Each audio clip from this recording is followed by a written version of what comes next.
Hello everyone, you are watching To Finest Education, and in this video we are going to discuss the important MCQs of Chapter 4 Mangoes Round the Year. So let's begin. Question number 1.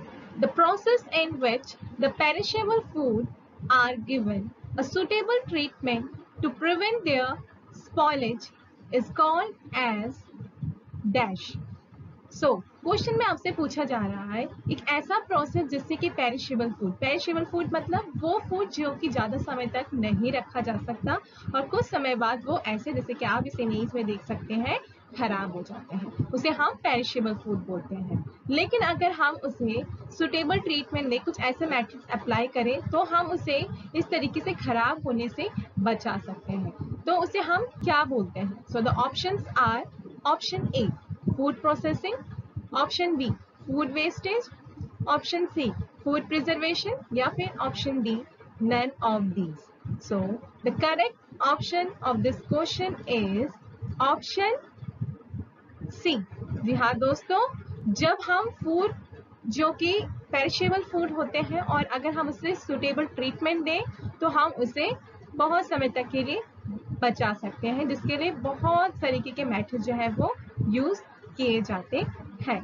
Now यहाँ पे हम food preservation के बारे में बात कर ही रहे हैं, तो फूड स्पॉइलेज जैसे कि आप जानते हैं जिसमें बहुत सारे माइक्रोऑर्गेनिजम्स जब लग जाते हैं तो वो खराब हो जाते हैं, वो ठीक नहीं होते खाने के। तो जनरली जो पीपल होते हैं वो सोचते हैं दैट फूड वेस्टेज जो होता है, जैसे कि आप यहाँ देख सकते हैं फूड वेस्टेज और फूड स्पॉइलेज दोनों ही सेम है, लेकिन there is a difference between food spoilage and food wastage. तो फूड स्पॉइलेज में क्या होता है, जनरली जो उनका टेस्ट होता है, टेक्सचर होता है एंड कलर होता है वो चेंज हो जाता है। जैसे कि आप यहाँ पे देख सकते हैं इनका कलर चेंज है, टेक्सचर कलर है एंड टेस्ट भी करेंगे तो वो भी चेंज होगा।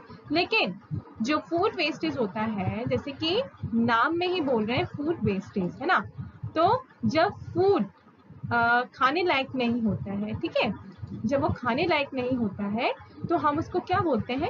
फूड वेस्टेज बोल देते हैं, हम उसको वेस्ट कर दे रहे हैं, जिसके बहुत सारे कारण हो सकते हैं। ठीक है, तो फूड स्पॉइलेज में क्या हो रहा है, उसमें taste, texture and colour change हो जाएगा, लेकिन फूड वेस्टेज में हम फूड को वेस्ट कर रहे हैं, जिसके लिए डिफरेंट फैक्टर्स रिस्पॉन्सिबल हो सकते हैं। जैसे कि आप कोई खाना प्लेट पे लेकर आए और आपको लगा कि अब आपने बहुत खा लिया, इससे ज्यादा आप नहीं खाना चाहते, तो आपने उसको वेस्ट कर दिया है ना, आपने उसको डस्टबिन में डाल दिया।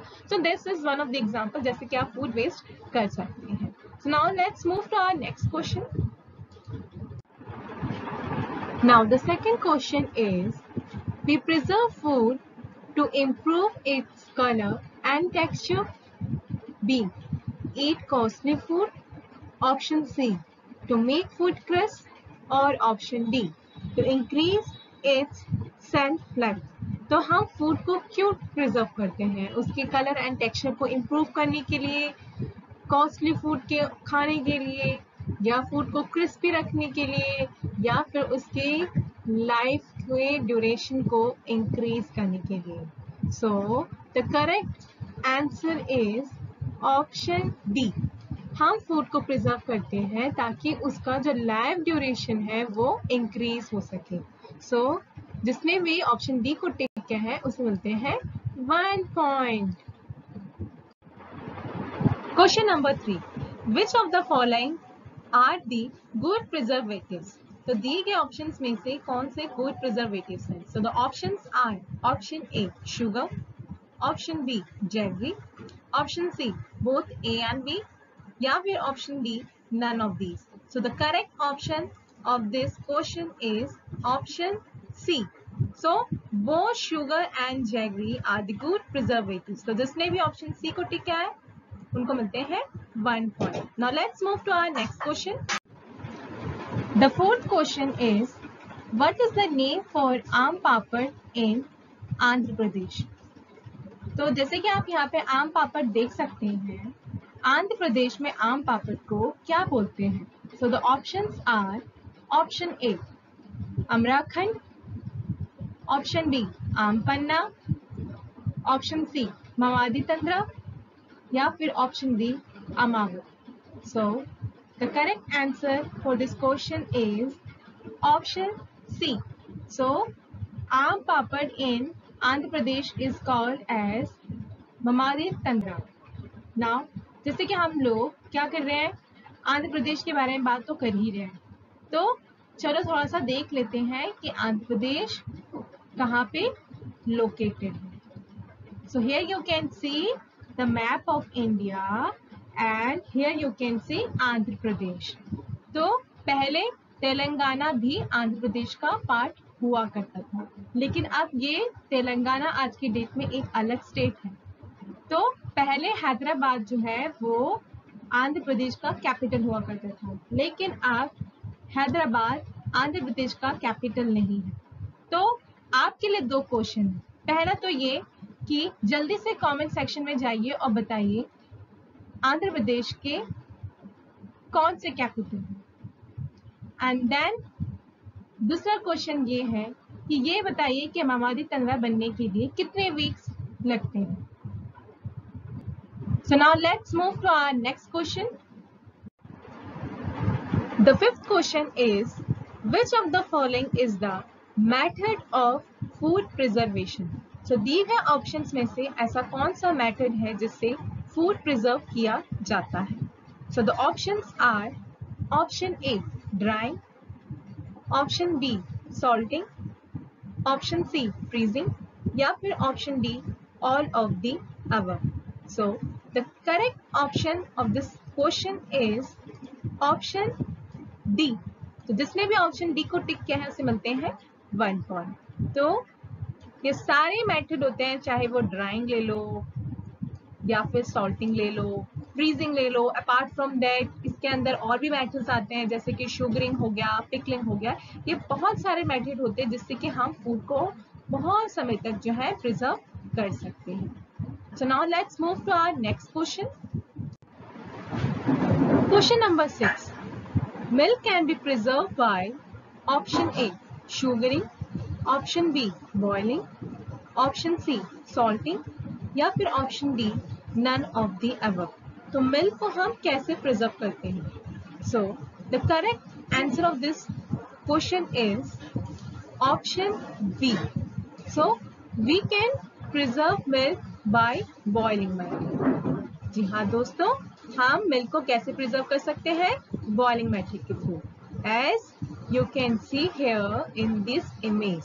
सो इस तरह से बॉइल करके हम मिल्क को प्रिजर्व कर सकते हैं. So what we do basically in this method, इसके अंदर जो मिल्क होता है उसे हाई टेम्परेचर पे बॉइल किया जाता है. And why we do that? We actually do that so that the micro organism get destroyed. तो जितने भी माइक्रो ऑर्गेनिज्म है वो क्या हो, डिस्ट्रॉय हो जाए एंड मिल्क को स्पॉइलेज से बचाया जा सके.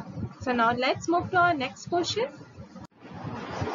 Now the seventh question is, which of the following food can be kept for several weeks? तो दिए गए ऑप्शन में से ऐसे कौन से फूड है जिसे बहुत समय तक जो है रखा जा सकता है? So the options are option A boiled rice, option B bread, option C pickle या फिर option D none of these. So the correct answer is option C. जी हाँ दोस्तों, जो पिकल है हम उसे काफी समय तक रख सकते हैं और वो स्पॉइल भी नहीं होता है. सो जिसने भी ऑप्शन सी को टिक किया है उसे मिलते हैं 1 point. Now the 8th question is, what are the details a customer should check on a package before buying any packed food from the market? Question में ये पूछा गया है कि कस्टमर्स को ऐसा क्या देखना चाहिए, कौन से डिटेल्स जो है वो उन्हें पैकेज पे देखना चाहिए जब वो मार्केट से कोई भी पैक्ड फूड जो है खरीदने के लिए जा रहे होते हैं. So the options are A manufacturing date, B expiry date, C both of them या फिर D none of these. So the correct answer of this question is option C. जी हाँ दोस्तों, हमें जब भी कोई भी ऐसे फूड जो कि हम पैक्ड फूड खरीद रहे हैं मार्केट से, उस टाइम पीरियड में हमें मैन्युफैक्चरिंग डेट और एक्सपायरी डेट दोनों ही देखना चाहिए. मैन्युफैक्चरिंग डेट जिससे हमें ये पता चलता है कि वो फूड कब बना है, और वही एक्सपायरी डेट हमें उससे ये पता चलता है कि कब वो फूड खाने लायक नहीं रहता है। और ये दोनों ही डेट हमें ज़रूर देखना चाहिए जब भी हम कोई भी फूड जो कि पैक्ड होते हैं और हम उसे बाजार से खरीद रहे हैं। तो here also you can see manufacturing date और एक्सपायरी डेट। तो इस तरीके से डिटेल्स दी हुई होती है जितने भी फूड जो कि पैक्ड होते हैं जो हम मार्केट से लेकर आते हैं, और ये दोनों डेट हमें ज़रूर देखना चाहिए। Now the ninth question is, who discovered pasteurization? So the options are option A, William Jones, option B, John Locke, option C, Louis Pasteur या फिर option D none of these। तो इनमें से किसने पेस्चराइजेशन मेथड को discover किया है? So the correct answer of this question is option C. जिसने भी ऑप्शन सी को टिक किया उसे मिलते हैं 1 point. So here you can see he is Louis Pasteur, और इन्होंने ही जो है ये जो पेस्चराइजेशन मेथड है इसको डिस्कवर किया है। ये बेसिकली एक फ्रेंच माइक्रोबायोलॉजिस्ट थे जिन्होंने इस मेथड को डिस्कवर किया था। Now you might be thinking that what is pasteurization method? So pasteurization method is a method to preserve milk in which the milk is heated at certain temperature and after few seconds then suddenly chilled and stored. So as we have already discussed that through boiling we preserve milk, इसमें क्या करते हैं हम high temperature पर उसको boil करते हैं, that is boiling method. So apart from boiling there is another method that is pasteurisation method. And इस तरीके से भी हम जो जितने भी डेयरी प्रोडक्ट्स होते हैं लाइक मिल्क हम इसको प्रिजर्व करते हैं।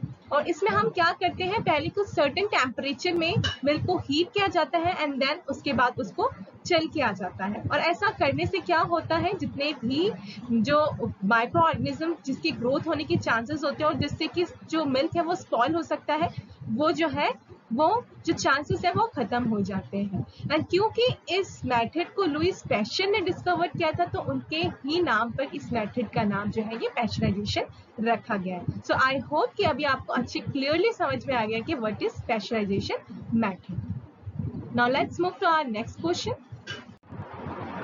Now the 10th question is, which of the following is not a pickling agent?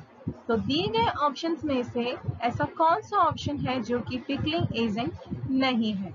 So the options are option A, brine, option B, vinegar, option C, ethanol या फिर option D, sugar। तो अगर हम option A के बारे में बात करें, brine which is high in salt, ये तो पिकलिंग एजेंट होता है, as you can see here also in the image, है ना। ऑप्शन बी के बारे में बात करें, विनेगर, विनेगर भी पिकलिंग एजेंट होता है। ऑप्शन सी, इथेनॉल, इथेनॉल भी पिकलिंग एजेंट होता है। बट ऑप्शन डी एक ऐसा ऑप्शन है, शुगर, जो कि पिकलिंग एजेंट नहीं होता, ये पिकल्स में नहीं डाला जाता है। सो यहाँ पे करेक्ट ऑप्शन क्या होगा, ऑप्शन डी, जो कि पिकलिंग एजेंट नहीं है। So apart from these three जो कि पिकलिंग एजेंट है, there is one more pickling agent and that is olive oil. ठीक है, जो ऑलिव ऑयल होता है वो भी जो है वो पिकलिंग एजेंट होता है। और ये सारी चीजें जो है ये पिकलिंग एजेंट होती है। और ये क्यों डाली जाती है, क्योंकि इससे क्या होगा, जितने भी बैक्टीरियाज होते हैं वो खत्म हो जाते हैं, वो मर जाते हैं, और फर्दर ये कितने भी माइक्रो ऑर्गेनिज्म जो होते हैं उनकी ग्रोथ को जो है ना नहीं होने देता है। सो इस तरीके से जो है पिकलिंग मेथड भी एक अनदर मेथड होता है जिससे कि हम जो फूड है उसको काफी समय तक जो है रख सकते हैं। Thanks for watching our video. If you like our video, then hit our like icon, share it with your friends, and if you have not subscribed it yet, then subscribe it for further notifications. See you then next time.